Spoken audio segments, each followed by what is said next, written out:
Хорхооноос салахын тулд өөрийгөө массажлах. Бүгдээрээ сайн уу? Миний эрүүл амьдралын баталгаа номон дээр нарийн гэдэснээс яаж паразит салгах талаар бичсэн хэсэг бий. Хорхоо байвал гэдэс ходоодоор дамжин хорхоонууд дээш авирахад зүрх дэрвэлзэж эхэлнэ. Ингэснээр хэм алдагдана. Ийм хүн үхчихж болно. Энэ тохиолдолд яах ёстой вэ? Учир нь энэ хэсэгт зогсон гшил байгаа юм. Үүнийг арилгаж чөлөөлж өгөх хэрэгтэй.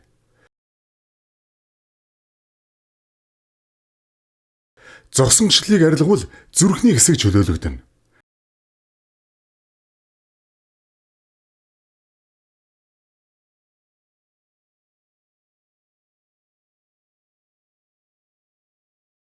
Энд баас сүрэмтлэгдсэн байгаа. Цусны зогсон гшил байгаа. Үүнээс болж зүрхний тэнхилгийн байршил өөрчлөгдсөн байгаа.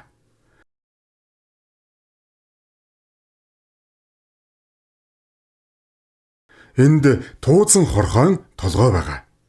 Энд няц дарж өгнө.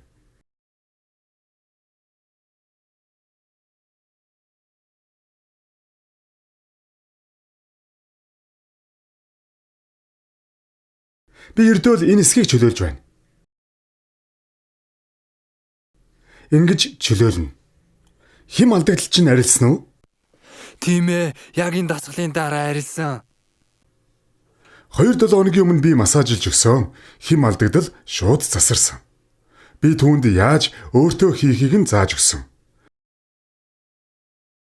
Дараа нь тэр өөртөө хийх болно. Энд нөгөө бохирдол, баас, хорхоонууд бөөгнөрсөн байна.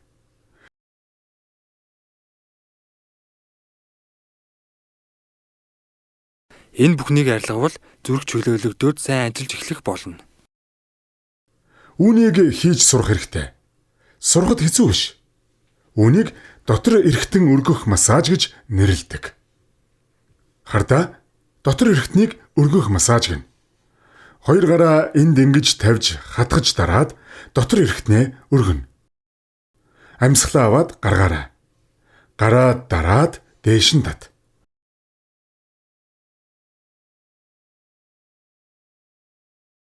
Дахиад 1 см дээш гараа тавиад дарангаа дээш нь татна.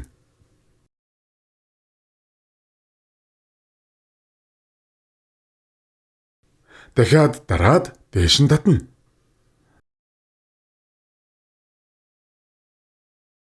Ингэвэл түрүү булчирхайн томрол үүсэхгүй.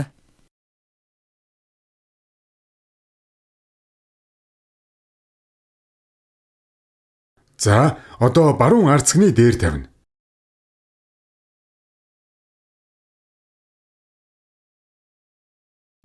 Дараад дээш нь татна. Ингэвэл түрүү булчирхай томрохгүй, аденом үүсэхгүй. Түрүү булчирхай амьсгалж эхэлнэ. За одоо зүүн арцгны дээр тавина. Энд венийн зогсон гшил байна. 2 гараа дарлаа, дээш нь татна. 2 гараа дарлаа, дээш нь татна. Одоо амьсгалахад хөнгөн болно. Амьсгалаад үзтээ. Тийм ээ, нэгдсэн юм шиг боллоо. Энэ гидс бол тиймч энгийн гидс биш шүү. Зөвлөл холбоот улсын үеийн самбогийн тулаанчин гидс. Түүнд алтан гидс байгаа.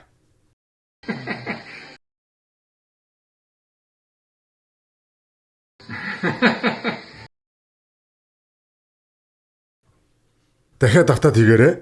Зүрх амьсгалж эхлэнэ. Түрүү булчирхай чөлөөлөгдөнө. Венийн цусны эргэлт засарна. Нойр булчирхай цусны ажиллагаа сэргэнэ.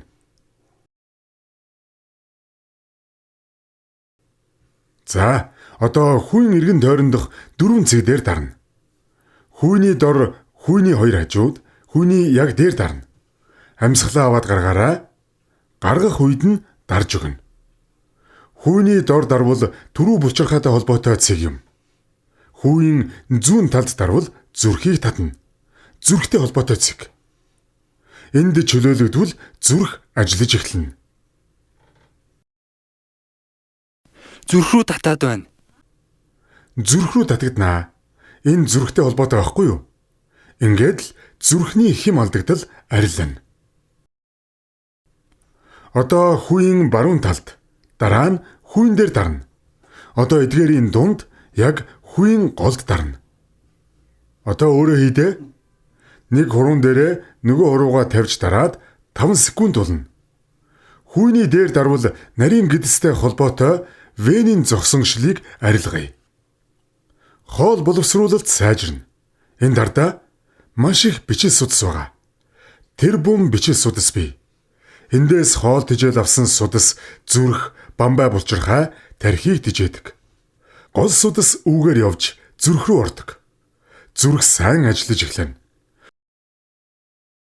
Бүх өөхөн товрууг угааж арилгана. Бүх холестерин арилна. Одоо эдгээрийн голд дарна.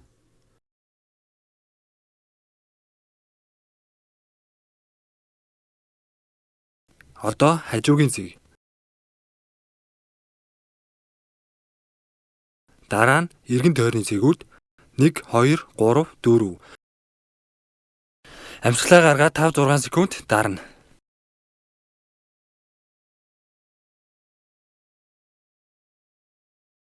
Одоо хүйний голд. Зүрх рүү явж гэнэ үү? Энд дарахад зүрхэнд татагдана. Холбоотой байгаа биз? Яагаад үүнийг хинч хийхгүй байгаа юм бэ?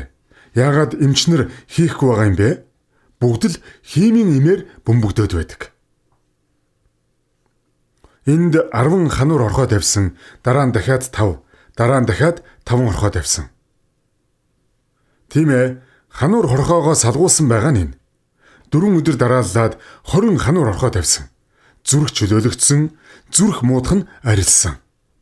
За, ингээд дуусгая. Хүмүүс ирж байна. Дараагийн видео хүртэл түр баяртай. Миний номыг аваарай. Баяртай.